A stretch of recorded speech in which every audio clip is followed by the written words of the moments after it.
Juan Kapitulo 6, versikulo 35.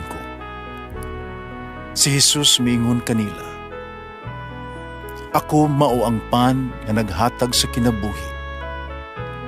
Ang muari kanako dili nagayod gutomon, ug ang mutuo kanako dili nagayod uhawon." Pan sa kinabuhi.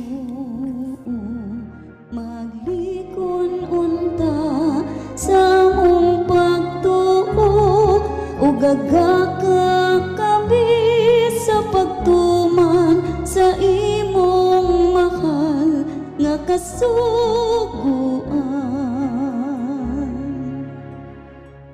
Ginoo na kaninyo. Santo sa Ebanghelyo sumala ni San Lucas. Si Jesus ipadayon ngadto sa Jericho samtang giagi siya may usa ka dato ginganlag sa Sakeo na pangulo sa mga gobernador sa buhis. Naninguha siya pagtanaw kung kinsa siya. Pumubo si Sakeo, wala sa makita kang Jesus tungod sa panun sa mga tao. Busa, midagan siya una sa panun, misaka siya sa kahoy si Kimoro, aron makita siya kang Jesus nga moagi ni atong dalana. Sa pag-abot na ni Jesus ni atong dapita, mihangad siya sa kahoy nga miingon kang Sakeo, "Kanaog dayon Sakeo, kato ako moabot sa imong balay karong adlaw."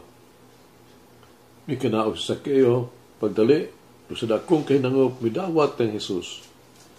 Ang tanang kita ni ini nabugulbul, tintawhanan ni misita sa balay sa usa ka makasala. Umitindog sa kiyog, miingon sa Ginoo, "Sir, paminaw, ihatag ko ang katunga sa ako ang kategoryon ngadto sa mga kabus. When ako makalimbong kang bisan kinsa, ulian ko siya upat kapilo." Si Jesus miingon kaniya, "Karong adlaw mi abot ang kaluwasan ni ining balaya. Ang gitawhana, kaliwat usab ni Abraham. Kay may anhing anak sa tao, aron papangita o pagluwas sa nawala." Ang Ebanghelyo sa Ginoo. Pasalamati ang Ginoo kay siya maayo, ang iyang gugma mulungtad hangtod sa kahangturan. Pasalamati ang Diyos sa tanang mga Diyos, ang iyang gugma malungtaron. Pasalamati ang Ginoo sa mga Ginoo, ang iyang gugma balungtaron.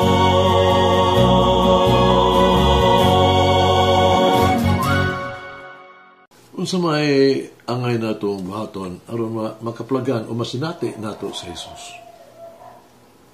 Unsa espesyal nga pagpaningkamot nga to ang himuon aron lang kita makita o mahibalag nato kang sa Jesus. Ang gibuhat ni Sakeo sa Ebanghelyo kanang adlaw ay natong sundon. Busa sa atong makatunan gikan ka Sakeo. Ano duha ka butang? Una mao ang iyang determinasyon na makita sa Jesus. Bisan kung siya gitamay, gidumtan sa mga tao, bisan kung siya giisip nga usa ka publicanhon, public sinner, makasala, si Sakeo determinado kaayo nga nagpagkikita o miduol kang Jesus. Determinado siya nga pangitaon si Jesus aron masinati niya si Jesus. Wala isa pa yan ni Sakeo ang kabudlayan sa pagsaka ganit sa kahoy nga sige muro. Wala niya panumbalinga kadtong mga tao nga bugal-bugal kaniya tungod siyang kagamay o kadtong nagbibiay kaniya na usa ka mangingilis og buhis.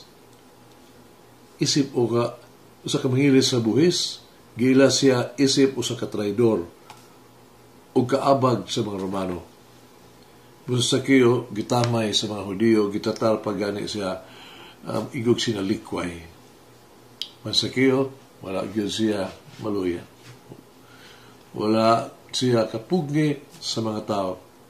Iyang panangkamutan yun aron siya makakita kang Jesus, ug labaw pa kay makakita lamang kang Jesus nga ang nakuha ni Sakeo. Labaw pa si Jesus nahimong iyang bisita sa iyang kagulingong balay. Sumala pas isugo ni Jesus kaniya, Sakeo, kanaog pagdali kay karong adlaw kinahanglan kong mupuyo sa imong balay. Nihigayon na si Jesus anangita o nakakita kag Sakeo. Dinhi nakaingon kita na ang Dios kanunay nga muagi sa tuang kinabuhi. Siya nangita ka na to. Ang kinahanglan yun nga maningkamo ta nga makamatikod o makita umasinati sa kaniya. Ang gagmay mga maayong mga butang dili gayon makalimtan sa mata sa Dios. Igantihan sa Dios ang ato ang gagmay mga paningkamot. Gusto niya sa Dios nga kita makita kaniya. Gusto niya nga siya mismo sa maghimong bisita sa ato ang panibalay. Kaduha mao ang ihang pagkasinsiro yun pag-abi-abi kang Jesus. Sa kayo, wala magtago sa iyang makaulaw na gagahapon. No. Wala siya muhatag o maginagmay mga pasangil. Giangkon niya sa kayo ang iyang masala. Nagsori siya.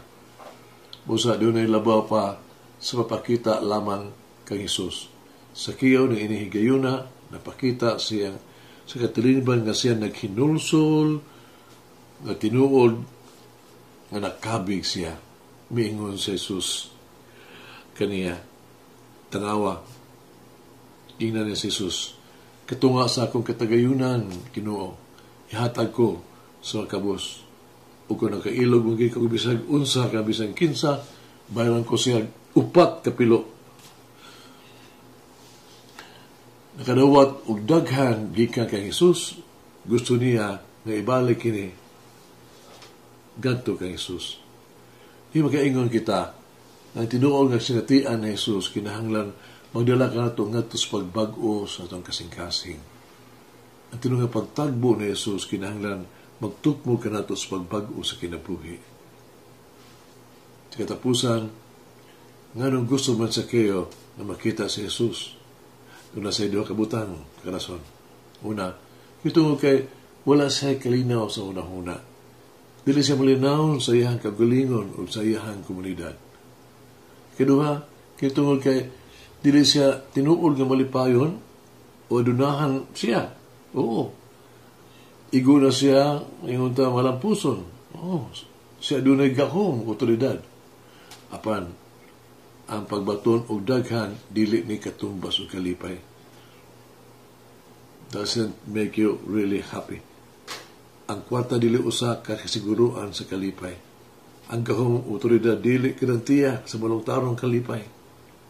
Ang ato ang kalipay kaya naa si Jesus sa tuang kasing-kasing. Doon na sa kamatahong kaing yugto sa bata ni Princess Juliana. Nagtanaw siya sa parada gikan sa balkonahe sa iyang palasyo sa Hague. Pagkita niya sa bata sa dakong panon sa katawhan, namutana siya sa iyang inahan. Mama, ako ba kining tanan sila? Ako ba ning tanan sila? Mga tawhana. Ang reyna nga si Wilma Mitubag, dili in town. Binangga kong anak. Kita, iya ni ining tanang nga mga tao. Sila tag-iya ka na to. Nagsoon, agits kinabuhi. Nasulayan na nato ang tanan sa pangita kang Jesus o pagsunod kaniya o pagbabilid uban kaniya. Nagampo kita. Higmaon kong Jesus. Ang mapasayloon nga Ginoo, may gugmaong Diyos. Isugid ko ang ako ang mga sala. Idawat na ako ang akong mga kapakyasan. Nakasala ako o nahulog ikan sa mong grasya. Sorry kayo. May hinusulon ako. Ako buhaton ang ako ang penitensya. Ako muhimo na ang mga maayo. Inahal kong Jesus, malihog pasaylo ako. Itinbado akong magbago sa akong kinabuhi. Amen. Mama Mary, give me the strength to persevere in the daily trials of life. Umulangin ang Diyos magagawang sa tanan, Ama, Anak, Espiritu Santo. Amen. May the Lord of the divine mercy bless us all, heal us from all diseases and suffering. Ayun unta niya kita, tanang mga sakit na sa lawas o sa kalag, body and soul. In the name of the Father, the Son, and of the Holy Spirit. Jesus, I trust in you. Amen. Whoever eats the bread of life will never hunger, says the Lord. Kay galaan inyong nabati ang pagpaambit ug hamubong pamalandong sa pulong sa Dios pinaagi sa tulumanon. Pan sa kinabuhi nga gidumala ni Monsignor Daddy Silva. Hangtod na usab sa sunod higayon, daghang salamat. The bread of life.